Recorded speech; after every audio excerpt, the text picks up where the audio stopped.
कबीर के दोहे। कबीर के कुछ चुनिंदा दोहे जो हमें जीवन जीने की प्रेरणा देते हैं। संत कबीर के 10 ऐसे दोहे जो जीवन को दिखाते हैं सही राह। कबीर दास ने अपने दोहे के माध्यम से जीवन जीने की कई सीख दी है। इनके दोहे अत्यंत सरल भाषा में थे, जिसके कारण उन दोहों को कोई भी आसानी से समझ सकता है। आज इस वीडियो में हम ऐसे ही कुछ चुनिंदा दोहों के बारे में बताने जा रहे हैं, उनका मतलब बताने जा रहे हैं जो जिंदगी को एक नई राह देता है।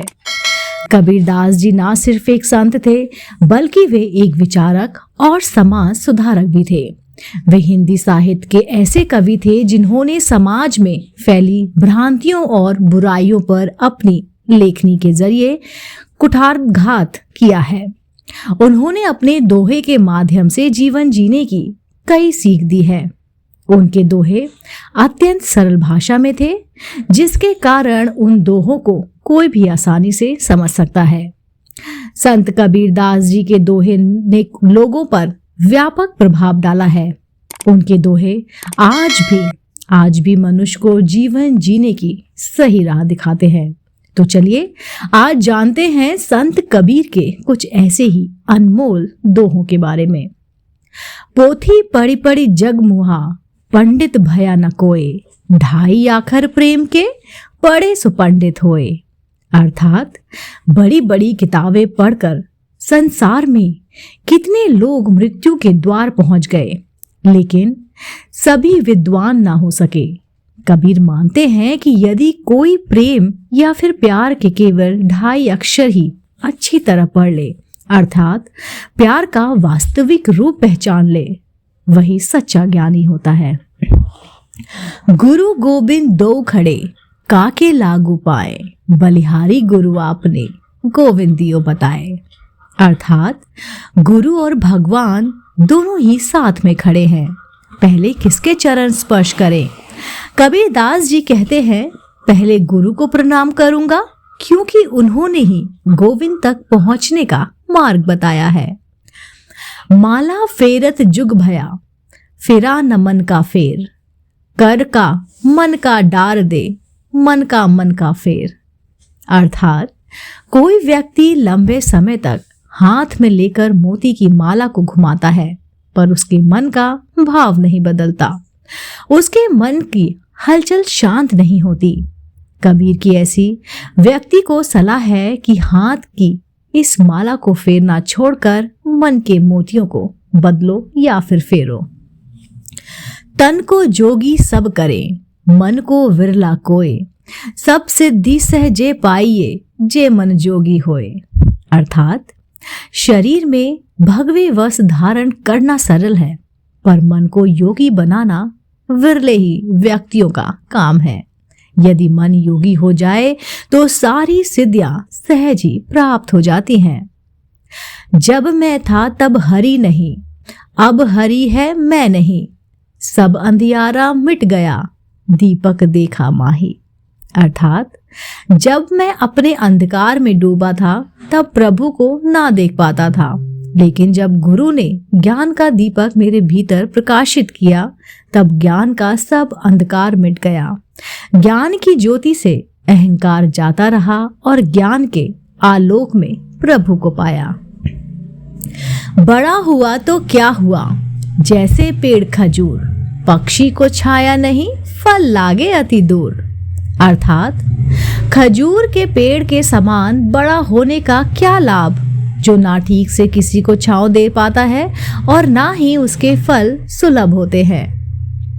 जाति ना पूछो साधु की, पूछ लीजिए ज्ञान, मोल करो तलवार का, पड़ा रहने दो म्यान। अर्थात संजन की जाति ना पूछो, कर उसके ज्ञान को समझना चाहिए। तलवार का मूल्य होता है ना कि उसकी म्यान का, उसे ढलने वाले खोल का। जीवन में मरना भला, जो मरी जाने कोय, मरना पहले जो मरे, अजय अमर हो जाए। अर्थात जीते जी मरना अच्छा है, यदि कोई मरना जाने तो मरने से पहले ही जो मर लेता है वह अजर अमर हो जाता है। शरीर रहते रहते जिसके समस्त अहंकार समाप्त हो गए वह विजयी जीवन मुक्त होते हैं। शब्द विचारी जो चले गुरु मुख होए निहाल, काम क्रोध व्यापे नहीं कबू न ग्रासे काल। अर्थात गुरु मुख शब्दों का विचार कर जो आचरण करता है वह कृतार्थ हो जाता है। उसको काम क्रोध नहीं सताते, वह कभी मन कल्पनाओं के मुख में नहीं पड़ता। जीवन में मरना भला जो मरी जाने कोय, मरना पहरे जो मरे अजय अमर हो जाए। अर्थात जीते जी मरना अच्छा है। यदि कोई मरना जाने तो मरने से पहले ही जो मर लेता है वह अजर अमर हो जाता है। शरीर रहते रहते जिसके समस्त अहंकार समाप्त हो गए वे वासना विजयी ही जीवन मुक्त होते हैं। मैं जानू मन मरी गया, मरी के हुआ भूत, मुँहे पीछे उठी लगा ऐसा मेरा पूत। अर्थात भूलवंश मैंने जाना था कि मेरा मन भर गया, परंतु वह तो मरकर प्रेत हुआ, मरने के बाद भी उठकर मेरे पीछे लग पड़ा। ऐसा यह मेरे मन बालक की तरह है। भक्त मरे या क्या रोइए जो उनके अपने घर जाए, रोइए साकट उपरे हाटो हाट बिकाए। अर्थात जिसने अपने कल्याण रूपी अविनाशी घर को प्राप्त कर लिया, ऐसे संत भक्त के शरीर छोड़ने पर क्यों रोते हो। बेचारे अभक्त अज्ञानियों के मरने पर रो, जो मरकर 84 लाख योनियों के बाजार में बिकने जा रहे हैं। मैं मेरा घर जा लिया, लिया पतीला हाथ, जो घर जारो आपना चलो हमारे साथ। अर्थात संसार शरीर में जो मैं मोरापन की अहता ममता हो रही है, ज्ञान की आग बत्ती हाथ में लेकर इस घर को जला डालो, अपना अहंकार घर को जला डालो। शब्द विचारी जो चले गुरुमुख होए निहाल, काम क्रोध व्यापे नहीं कबू न ग्रासे काल। अर्थात गुरुमुख शब्दों का विचार कर जो आचरण करता है वह कृतार्थ हो जाता है। उसको काम क्रोध नहीं सताते और वे कभी मन कल्पनाओं के मुख में नहीं पड़ता। जब लग आश शरीर की मृतक हुआ न जाए, काया माया मन तजे जोड़े रहा बजाए। अर्थात जब तक शरीर की आशा और आसक्ति है तब तक कोई मन को मिटा नहीं सकता। इसलिए शरीर का मोह और मन की वासना को मिटाकर सत्संग रूपी मैदान में विराजना चाहिए। मन को मृतक देख के मति माने विश्वास, साधु तहां तो भय लय जो लो पिंजर सांस। अर्थात मन को मृतक यानी कि शांत देखकर यह विश्वास ना करो कि वह अब धोखा नहीं देगा।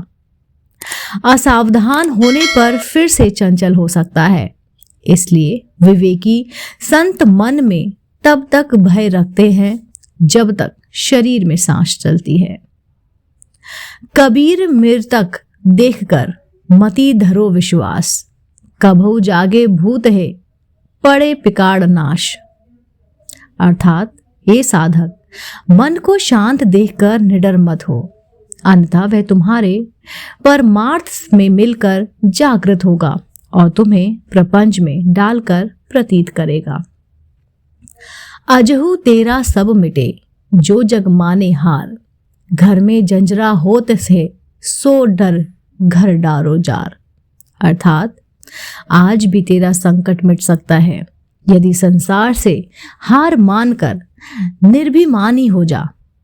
तुम्हारे अंधकार रूपी घर में को काम क्रोध आदि का झगड़ा हो रहा है, उसे ज्ञान की अग्नि में जला डालो। सत्संगी है सूप ज्यो त्यागे फटकी असार, कहे कबीर गुरु नाम ले पर से नहीं विकार। अर्थात सत्संग सूप के ही समान है, वह फटक कर आसार का त्याग कर देता है तुम भी गुरु से ज्ञान लो, जिससे बुराइयां बाहर हो जाएंगी। दोस्तों, उम्मीद करती हूँ आज का वीडियो आपको बेहद पसंद आया होगा।